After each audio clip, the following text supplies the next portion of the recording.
Jadi memang ketika saya memutuskan untuk jadi caleg, itu pertimbangannya juga panjang, Mbak. Yang kemudian kalau mentor-mentor saya itu bilang, kalau kamu menjadi caleg nanti agak sulit gitu, dalam artian terbatas geraknya, karena kan sudah masuk partai politik, kemudian dan segala macam. Jadi itu, Mbak, makanya ya kalau sekarang saya sih menjadi anggota DPR itu menciptakan jutaan kebaikan. Nah ini yang kemudian menguatkan saya gitu kan. Waktu itu kita di 2015-an lah ya, ketika kemudian ada pembeli, kemudian kita kirimkan dombanya, kemudian tiba-tiba orang yang setelah dikirimkan dia berjanji bahwa nanti ya besok ya kita transfer. Nah ternyata setelah kita tunggu besok, nggak dibayar-bayar, sehingga kita hampir ratusan juta tuh hilang begitu saja. Jadi makanya misi saya adalah ya tadi, membuat jutaan kebaikan sehingga kelak nanti ketika saya sudah tiada begitu, saya punya amal jariah yang cukup untuk melindungi atau menyelamatkan saya di akhirat kelak.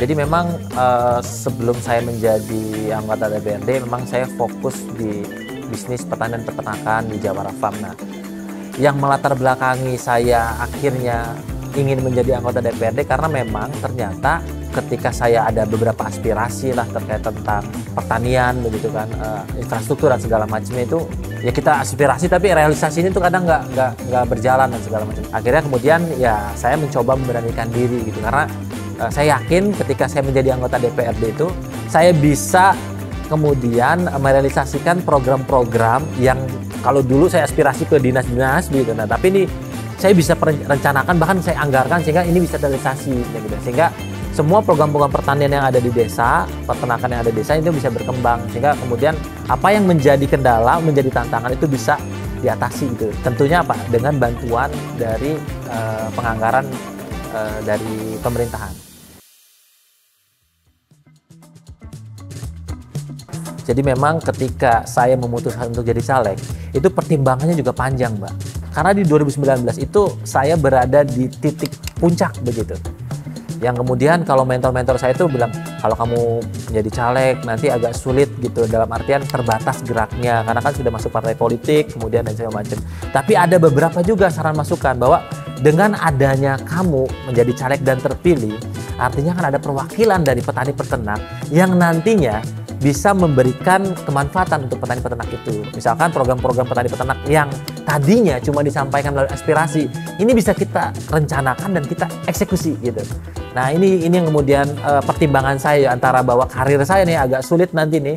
Karena kan pengembangan bisnis kalau memang sudah masuk politik tuh kan kadang wah ini dari partai A dan segala macam. Nah sama ketika saya memutuskan saya mau nyalek begitu, orang tua udah mewanti-wanti, kamu kan sedang enak-enaknya begitu kan, kamu kan sedang berjalannya bisnisnya sedang bertumbuh dan segala macam, kok malah milih segala macam. Nah karena sudah punya pengalaman waktu adanya perdebatan dari risetnya saya dari BUMN, dan mereka akhirnya saya percaya deh apa yang kemudian diputuskan, karena dari situ akhirnya kemudian orang tua lebih cair dan bahkan mendukung full begitu kan semua langkah-langkah saya, karena saya juga sampaikan saya ingin menjadi anggota DPRD karena ingin banyak membantu orang gitu, karena saya yakin dengan fungsi yang melekat pada anggota DPRD itu cukup powerful dan cukup bisa untuk membuat jutaan kebaikan.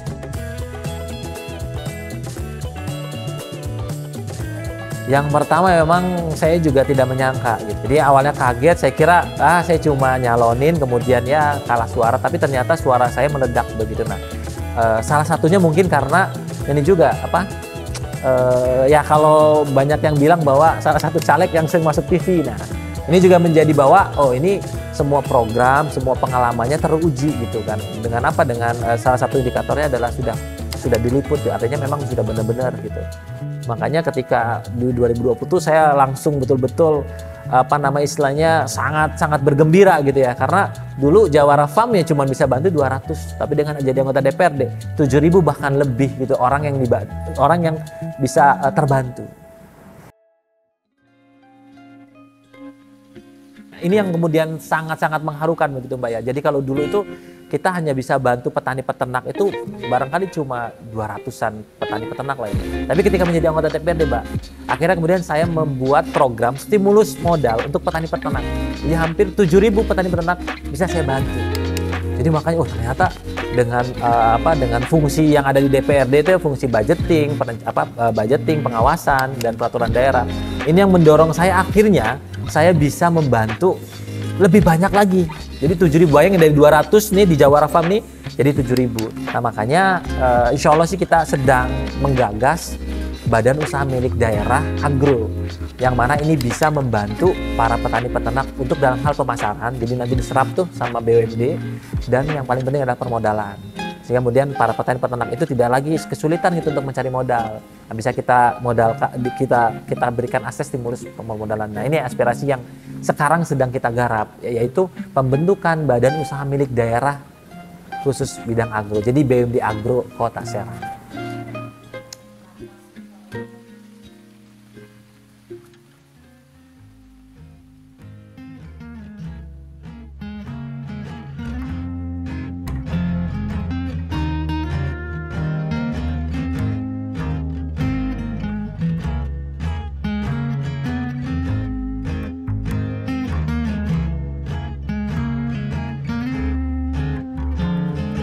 Halo Tani Lovers dimanapun Anda berada, masih bersama saya Nur Agis Aulia, Juragan Kambing. Dan teman-teman semua, sekarang saya ada di kebun telang organik, tepatnya ada di Kampung Mutil, Kota Serang. Dan teman-teman semua ya, ini merupakan kebun telang yang kita tanam, yang kemudian hasilnya kemudian kita keringkan dan dipasarkan, diekspor. Nah, salah satu pemasaran kita ada di Turki. Nah, jadi inilah kebun telang organik yang ada di Kota Serang yang kita garap.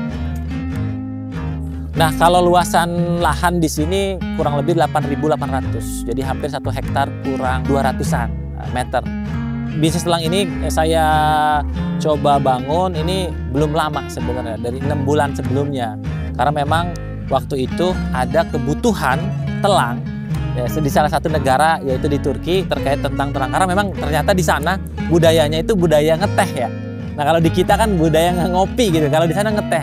Nah dan tehnya itu ada beberapa jenis bunga-bungaan. Nah salah satunya telang.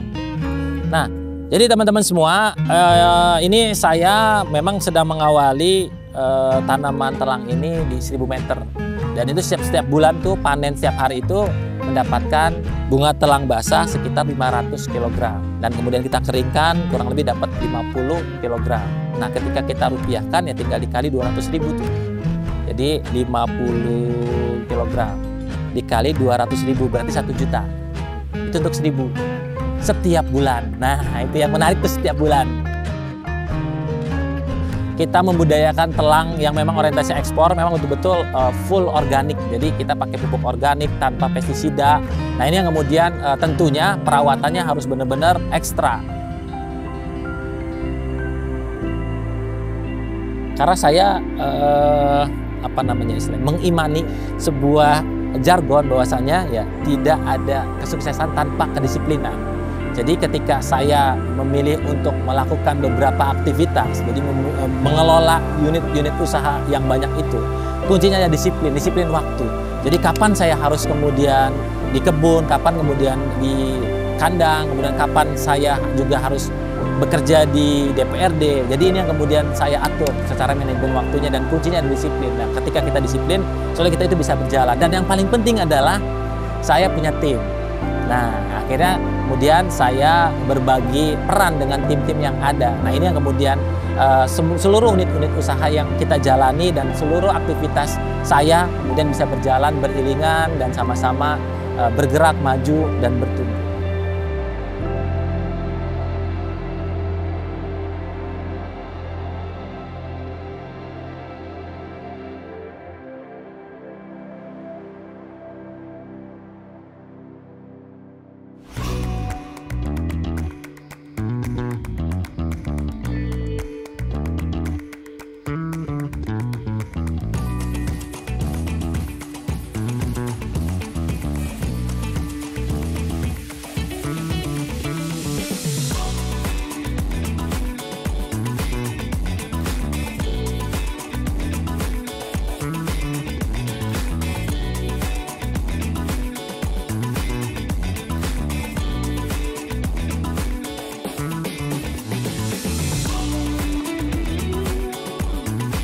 Jadi ketika saya sampai di kandang atau di farm, yang pertama saya siap-siap gitu ya, memakai perlengkapan minimal boot. Nah kemudian barulah saya menuju ke kandang. Nah di kandang ini biasanya saya melihat-lihat dulu kondisi domba dan kambingnya gitu kan. Pertama memang cek kesehatan. Nah kalau memang kelihatan tidak ada yang sakit ataupun ada beberapa tanda-tanda dia akan sakit, nah baru kemudian kita lanjutkan dengan menyiapkan pakan, karena kita coba meracik pakannya. Nah dari setelah meracik pakan itu kemudian kita baru kasihkan pakan.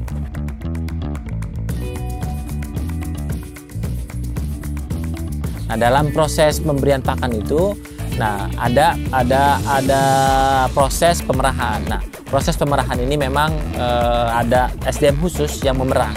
Ya memang dia sudah punya kemampuan untuk memerah.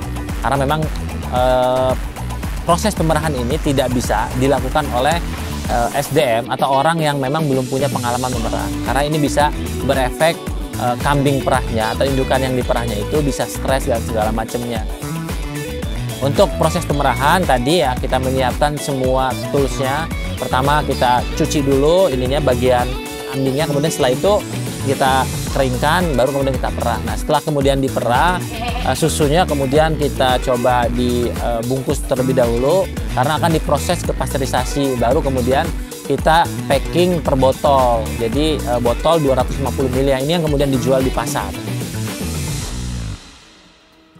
Jadi di Jawara Farm ini memang di sini ada beberapa aktivitas tadi pemerahan susu. Jadi produksi susunya per hari sekarang 15 liter per harinya. Nah, dengan kambing 6 sampai 8 ekor. Jadi 6 sampai 8 ekor itu 15 liter gitu. Nah, jenis yang diperah adalah kebanyakan adalah sapera.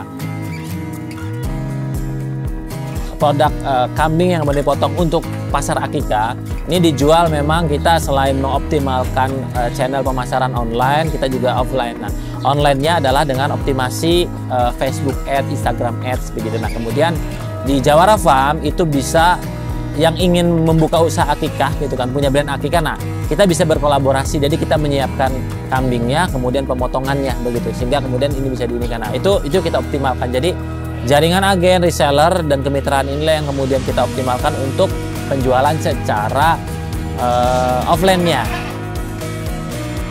Jadi saya punya lembaga akikah, terus kemudian punya catering dan dapur.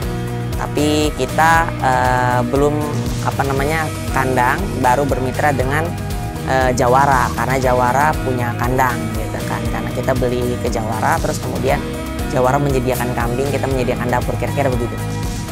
Kalau misalkan kita melihat dari banyaknya peternakan kan, ketika bulan pertama bobotnya segini, bulan kedua bobotnya segini gitu. Jadi harganya tetap sama. Jadi kalau di sini harga sama, bobot stabil. Nah, alhamdulillah kualitas dombanya juga bagus, baik, terus kemudian perawatannya juga bagus dan baik. Nah, itu sih yang saya senang dari Jawara. Nah, saat ini alhamdulillah sekarang bertumbuh ya. Nah, jadi selain akikah dan susu kambing yang dijual secara online offline, kita juga menyiapkan penjualan untuk kurban, dan itu bukan hanya penjualannya H-1 bulan ataupun H-2 bulan menjelang kurban, tapi saat ini juga kita membuka program tabungan kurban. Nah, tabungan kurban ini kita tawarkan kepada para pengkurban yang ingin berkurban tapi dengan sistem menabung atau mencicil, sehingga ketika kurban tiba itu cuma tinggal melunasi sisanya saja gitu. Jadi jauh lebih ringan dan mungkin lebih barokah begitu. Nah, selain itu di Jawara Farm memang kita juga menyiapkan kerjasama titip kambing gitu. Kita menyiapkan kandangnya, SDM-nya, SOP pemeliharaannya. Jadi nanti investor ini menyiapkan kambingnya. Nah, kambing ini kemudian kita rawat. Nah, setelah kita rawat nanti hasilnya kita bagi dua. Nah, kalau misalkan kambing perah yang dititipkan kepada kita, nanti susu kambingnya nanti dibagi dua. Jadi sebulan misalkan si produksinya ini, si kambing perah 30 liter, berarti 15 liter untuk Jawara, 15 liter untuk pemilik kambingnya atau investornya. Nah, begitupun anaknya, kalau anaknya 2 dibagi satu-satu, kalau anaknya 3 satu-satu, yang satu ini dijual kemudian dibagi ini ya, dibagi 50-50. Nah, itu yang sudah ada di Jawara Farm. Jadi bagi para investor ataupun masyarakat yang ingin menitipkan kambingnya di Jawara Farm itu terbuka.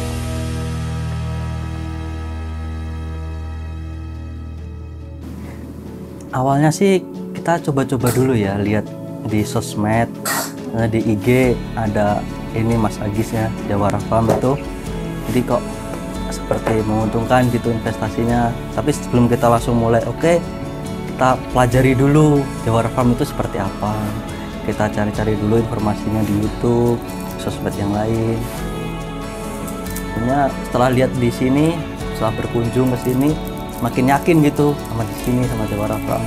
Dilihat dari kandangnya, kambingnya, kebersihannya, makanannya gimana, proses pengolahannya seperti apa. Jadi semakin yakin sama investasi di sini. Jadi Jawara Farm ini dari tahun 2013. Tapi memang sebelumnya itu namanya Waringin Farm.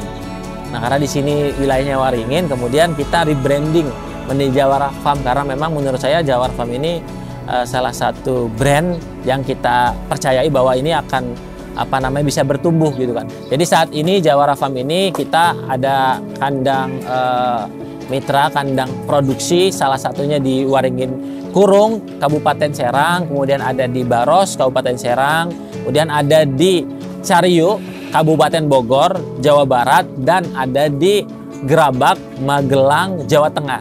Nah, ini kandang-kandang produksi kita dan mitra yang memang menyediakan untuk kebutuhan akikah dan kurban. Salah satu tantangan dalam menjalankan bisnis domba dan kambing atau tani dan ternak yaitu ditipu. Jadi waktu itu kita di 2015-an lah ya, ketika kemudian ada pembeli, kemudian kita kirimkan dombanya. Namun kemudian tiba-tiba orang yang setelah dikirimkan dia berjanji bahwa nanti ya besok ya kita transfer. Nah, ternyata setelah kita tunggu besok, nggak dibayar-bayar, sehingga kita hampir ratusan juta tuh hilang begitu saja. Kita awal tuh modal tuh pas-pasan, dan bahkan itu sebagian juga modal dari investor teman-teman saya. Jadi saya juga awal-awal bingung.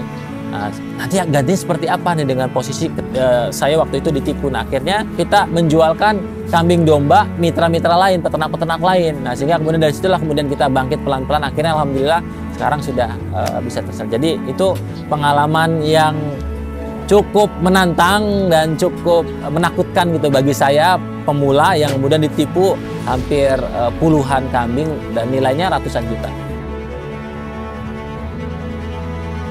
Jadi mimpi saya ya saya punya pabrik susu kambing di Indonesia. Jadi mulai dari hulu ke hilirnya, dan ini cukup untuk bisa membantu saudara-saudara kita yang stunting, gizi buruk, memang yang yang kekurangan gizi. Jadi dengan adanya pabrik susu kambing perah ini gitu kan ya, sehingga ini bisa banyak membantu orang, membuka lapangan pekerjaan, membantu mengatasi persoalan tentang gizi, dan yang paling penting adalah meningkatkan amal jariah saya. Jadi makanya misi saya adalah ya tadi, membuat jutaan kebaikan sehingga kelak nanti ketika saya sudah tiada begitu, saya punya amal jariah yang cukup untuk melindungi atau menyelamatkan saya di akhirat kelak. Jawara Farm ini memang kita ingin menjadi juaranya domba kambing di Indonesia, bahkan dunia dan akhirat. Jawara terbaik. Jawara Farm juara.